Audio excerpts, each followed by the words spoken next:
nama saya Syahmiah binti Anwar. Nombor matrik I23106698. Saya akan terangkan sejarah Pakistan. Negara Pakistan merdeka pada 14 Ogos 1947 daripada negara British hasil gerakan kemerdekaan yang dipimpin oleh Muhammad Ali Jinnah. Tetapi sejarah awalnya bertindih-tindih dengan sejarah India, Kurdistan dan Iran. Ini termasuk sejarah laluan sutera. Negara ini secara rasminya menjadi negara Republik Islam pada 1956 menerusi Perlembagaan Negara. Sebuah perang tercetus pada 1971 di Pakistan Timur, yakni Perang Kemerdekaan Bangladesh, meskipun disifatkan sebagai sebuah perang saudara oleh pihak Pakistan Barat. Pihak Pejuang Kemerdekaan Bangladesh, Mukti Bahini, yang dibantu oleh pihak tentera India menang dalam perang tersebut, menyebabkan Pakistan Timur merdeka daripada negara dan kini menjadi Bangladesh, manakala Pakistan Barat menyerah diri dalam perang tersebut. Nama saya Muhammad Aiman bin Abdul Aziz, I23106830. Hari ini saya ingin membuat pengenalan mengenai Pakistan ataupun Republik Islam Pakistan, yang di mana ia terletak di sebelah Asia Selatan di dunia ini sekarang. Negara Pakistan ini berukuran lebih kurang 1,600 kilometer persegi, dan di mana ia terletak di selatan yang terletak Arab, dan di sepadannya Afghanistan, dan di laut di barat Iran, di India ada timur, dan di China timur laut. Baik, untuk pengetahuan semua bahawa majoriti bagi penduduk di Pakistan adalah beragama Sunni, Ahlussunnah wal Jamaah. Hal ini kerana apa? Hal ini kerana ada kisahnya di mana pada satu hari India dengan Pakistan adalah salah satu sebuah negara yang majmuk, tapi terdapat perbezaan pendapat di mana terdapat satu kumpulan, iaitu kumpulan Kongres. Di induknya adalah beragama Hindu dan parti Liga Pakistan, di mana induknya adalah Islam, di mana pada akhirnya mereka dimenangi oleh parti Kongres pada 1947, dan terdapat perbalahan di mana mereka ini bergaduh, dan Liga Pakistan ini membuat keputusan untuk membuat sebuah negara Islam yang baharu. Dan akhirnya sekarang ini Pakistan adalah sebuah negara yang ke-6 teramai penduduknya di dunia, dan kedua bagi penduduk Islam yang teramai selepas Indonesia. Dan di Pakistan terdapat berbagai-bagai tempat menarik yang boleh kita bahaskan lagi sebentar lagi. Terima kasih. Nama saya Muhammad Karikul bin Baharum, nombor matrik I23106850. Jadi saya memilih di Chitral, iaitu Pakistan. Chitral dia sebuah wilayah di Pakistan yang terletak di antara pergunungan Hindu Kush. Ia juga memiliki kepelbagaian makanan yang mencerminkan warisan kebudayaan. Makanan tradisional Chitral melibatkan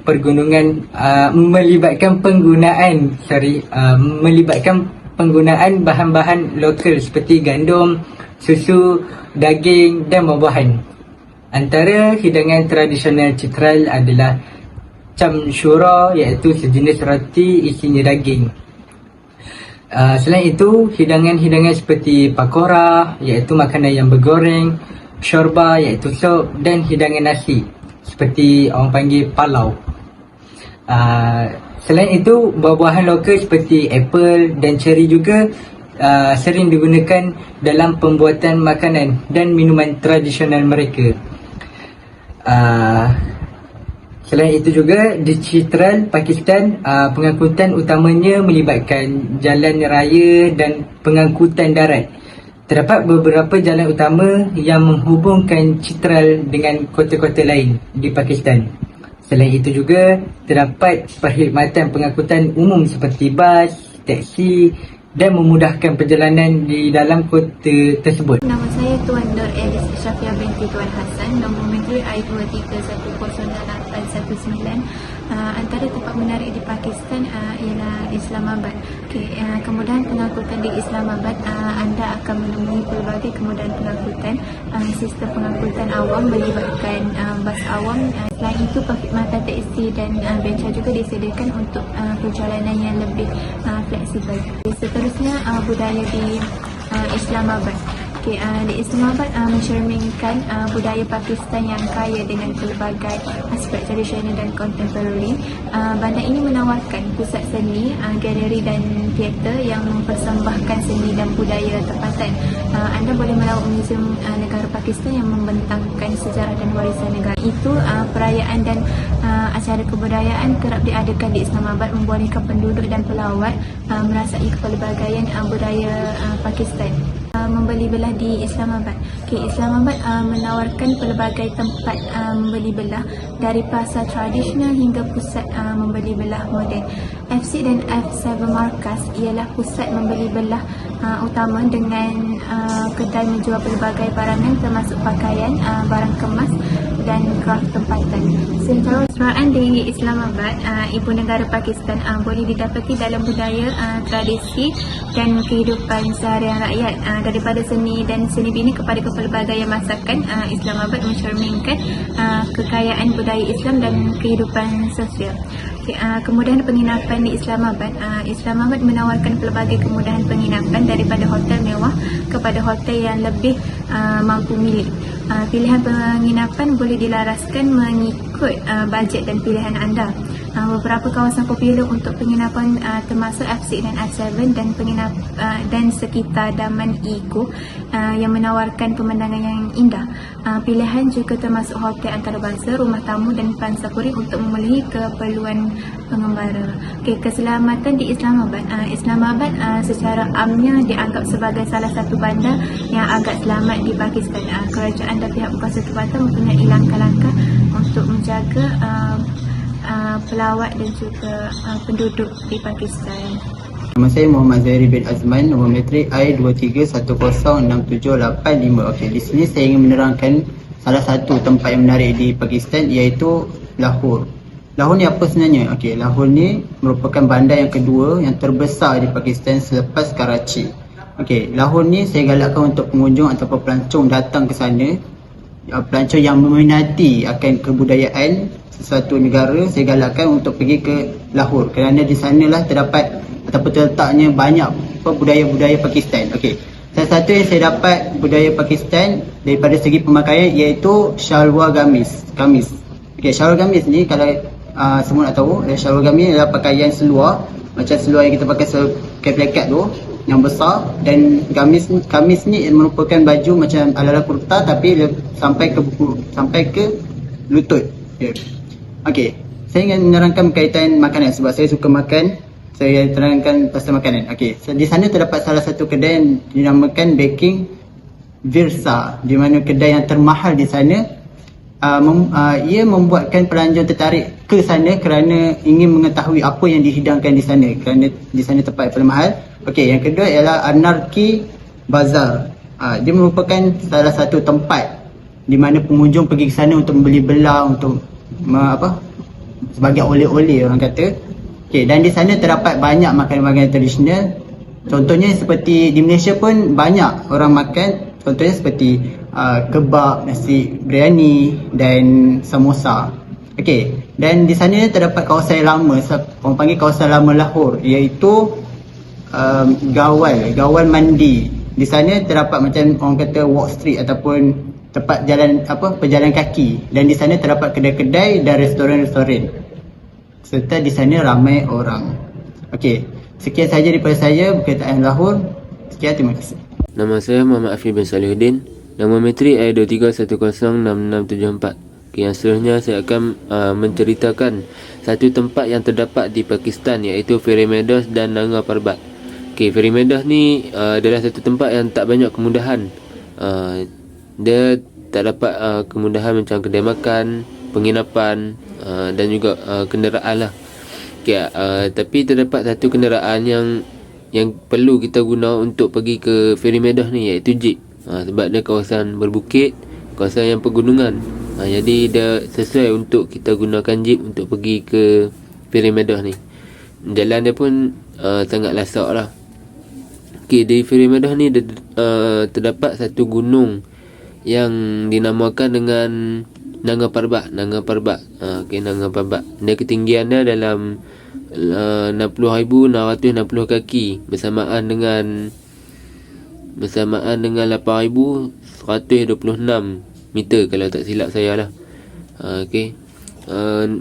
Gunung Nanga Parbat ni dah terdapat 2 musim, iaitu musim panas dan juga musim sejuk. Musim panas ni pada awal tahun lah, dan musim salji ni daripada hujung tahun, dalam bulan November, Oktober macam tu lah. Gunung Nanga Parbat ni sesuai lah untuk kita hiking dan sebagainya, sebab di situ memang sangat cantik lah pemandangannya pun. Jadi di Nanga Parbat ni, Gunung Nanga Parbat ni dia terdapat dia berada di sekelilingi Feri Meadows. Jadi di Feri Meadows ni terdapat satu kawasan yang sangat cantik. Dia keindahan macam kehijauan lah. Jadi yang mana untuk melancong sesuai untuk yang minat akan suasana dan sebagainya, sesuai lah untuk pergi ke tempat tu. Yang tu je yang saya dapat ceritakan tentang Feri Meadows. Terima kasih. Nama saya Nurul Solha binti Nur Azimi, I2310647.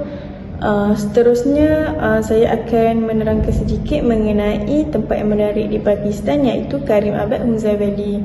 Karim Abad ni adalah ibu kota daerah Hunza di wilayah Gilgit-Baltistan, Pakistan.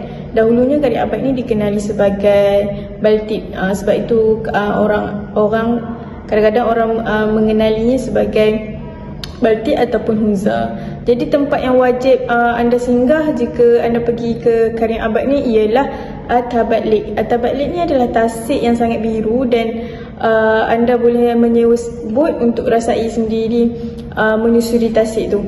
Selain itu, jangan lupa untuk ke Baltic Fort, iaitu untuk melihat Karim Abad dari tempat tinggi. Dari sini juga anda boleh mendaki gunung ke Ulta Base Camp. So anda boleh bermalam di Doika atau Gulmit sebelum bergerak ke Kunjerap Pass. Dan jangan lupa untuk singgah ke Husaini Suspension Bridge, iaitu jabatan tua terpanjang merentasi Hunza River dan masih lagi digunakan sehingga sekarang. Orang Hunza ni dikenali iaitu cukup ramah dan kompetitif dan mesra. Itu umumnya orang Hunza ni berbicara bahasa Urdu, tetapi mereka juga berbicara beberapa bahasa lain seperti Shina, Waki dan Burushaki. Di Hunza ada Karim Abad Bazar, iaitu terkenal dengan kerajinan lokalnya, iaitu kapit buatan tangan, topi tradisional, border, shawl, kain tenun dan batu permata. Tambang rubi di Hunza adalah tempat wisata yang popular. Lembah Hunza terkenal dengan pegunungannya yang tertutup salji. Banyak orang datang ke Hunza hanya untuk melihat sekilas dinding es gunung Rakapushi yang cemerlang. Itu ada juga gunung popular di Hunza termasuk Puncak Pasu, Puncak Ultra dan Kuksisa. Jadi itu sajalah daripada saya mengenai Karim Abad Hunza Valley. Terima kasih. Nama saya Muhammad Ikram Hakimi bin Khairusli, nombor metrik I231067662. Baik, pada hari ini saya akan menceritakan lagi tempat-tempat yang menarik di Pakistan, iaitu di Gilgit dan juga di Rakapushi Base Camp. Gilgit ni adalah salah satu ibu kota Gilgit-Baltistan, iaitu sebuah wilayah di utara Kashmir yang ditadbir oleh Pakistan. Kashmir ni dia terbagi kepada dua wilayah, iaitu India dan juga Pakistan. Bandar Gilgit ni terletak di lembah yang luas berhampiran dengan pertemuan dua sungai, iaitu Sungai Gilgit dan juga Sungai Hunza. Gilgit ni juga kaya dengan keindahan gunung ganam dan juga tasik. Antara lokasi yang cantik ialah di Nalta Valley, iaitu Nalta Valley ni adalah salah satu tasik yang mempunyai keindahan alam. Masyarakat di wilayah Gilgit juga sangat peramah dan juga sangat mesra. dengan orang sekeliling kerana majoriti penduduk Gilgit ni adalah Islam dan kehidupan seharian mereka ni seringkali terkait dengan aktiviti pertanian, perdagangan, perindustrian yang semakin berkembang. Di Gilgit, kita boleh membeli barang keperluan atau membeli belah seperti di Gilgit Market dan Kashgar Shopping Mall. Jikalau anda ni seorang yang suka ke aktiviti yang lagi ekstrim, anda boleh cuba untuk mendaki Rakaboshi Base Camp, trail yang bermula di Minapin. Pendakian mungkin mengambil masa 2 hari, 1 malam untuk sampai ke Minapin semula. Tempat penginapan di Rakaboshi ni mungkin terhad kerana ia terletak di kawasan gunung. Maka kalau ada tempat mau menginap, jadi menginaplah di Gilgit. Bismillahirrahmanirrahim. Nama saya Muhammad Izzat Syahmi bin Muhammad Kamil. Nombor metrik I 231068000. Okey, seterusnya tempat menarik terakhir yang saya pilih ialah Pasu. Pasu, untuk sedikit pengetahuan berkenaan dengan Pasu ialah Pasu adalah satu kawasan yang berhampiran dengan daerah Gilgit Biltasan. Okey, perkataan Pasu adalah diambil daripada perkataan pinjaman bahasa Turki yang bermaksud air sejuk. Ialah pengangkutan. Pengangkutan di Pasu adalah hanya melibatkan pengangkutan darat sahaja, iaitu bas dan teksi. Dan seterusnya elemen yang kedua ialah makanan. Makanan di Pakistan ataupun di Pasu adalah kebanyakannya lebih kepada bersifat rempah ratus, iaitu antaranya kebab, biryani, puluh dan kurma. Okey, kemudian penginapan di Pasu pula. Penginapan di Pasu adalah lebih kepada perhotelan disebabkan kerana muka buminya yang bergunung ganang. Antara hotel yang terkenal di sana adalah Hotel Himalaya Skardu. Untuk keselamatan pula, keselamatan di Pasu adalah berada di tahap tertinggi. Hal ini kerana pihak polis dan tentera selalunya atau seringkali menjaga setiap checkpoint menarik di Pasu, dan para pelancong perlu mendapatkan cop pengesahan daripada mereka untuk mendapat pelepasan. Okey, untuk kepuasan diri pula, elemen kepuasan diri adalah sesuai untuk kepada peminat pencinta alam. Hal ini kerana kawasan Pasu adalah terkenal dengan Gunung Ganang dan pemandangannya yang lebih kepada semula jadi. Sekian, terima kasih. Nama saya Dam Kushim Mahizi, nombor milik saya 2310856. Jadi selesai untuk perbincangan mengenai Pakistan. Jadi saya masuk sedikit kepada rumusannya. Okey, seperti kita tahu, Pakistan juga merupakan negara yang indah yang mempunyai pelbagai tarikan pelancong. Dalam pada masa yang sama, Pakistan juga turut mempunyai pelbagai kemudahan pengangkutan di serata daerahnya. Sebagai contoh, stesen kereta api, feri dan dan stesen bas. Okay, sebagai contoh hidangan tradisional yang ada di Pakistan, sebagai contoh saya ambil di Chitral, iaitu daerah di Pakistan, ialah cap shuro, iaitu sejenis roti berisikan daging yang dipanggang. Contoh makanan lain seperti pakora, gorengan, shorba, dan palau, iaitu hidangan nasi. Pakistan juga dapat diketahui bahawa negara yang mempunyai pelbagai jenis makanan yang boleh kita cuba yang macam saya sebut tadi. Selain itu juga, Pakistan juga mempunyai tempat yang boleh kita lawati untuk kepuasan diri kita dan juga sebagai tempat untuk ketenangan diri. Kerana di Pakistan terdapat pelbagai jenis tasik buatan yang sangat cantik dan mempunyai air yang jernih. Selain itu juga, Pakistan turut mempunyai ekonomi, aspek ketenteraan dan sebagainya yang dikenali pada tahap dunia. Walaupun di negara Pakistan dapat kita tahu banyak tempat-tempat menarik, barang-barang yang mewah ataupun pelbagai benda yang boleh kita beli untuk jadikan sebagai kenangan untuk kita. Di negara Pakistan merupakan negara yang mempunyai kos ataupun kita punya kos tidak terlampau tinggi dan berada pada tahap minimum, disebabkan harga-harga barangan ataupun makanan di negara Pakistan ini berada di bawah tahap minimum.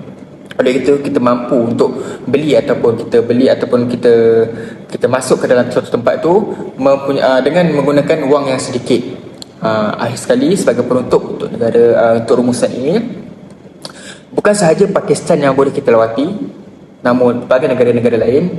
Tapi bagi saya, Pakistan ini merupakan negara yang mempunyai kos ataupun kita tidak perlu mengeluarkan kos yang terlampau tinggi, disebabkan tempat-tempatnya yang mempunyai harga yang minimum.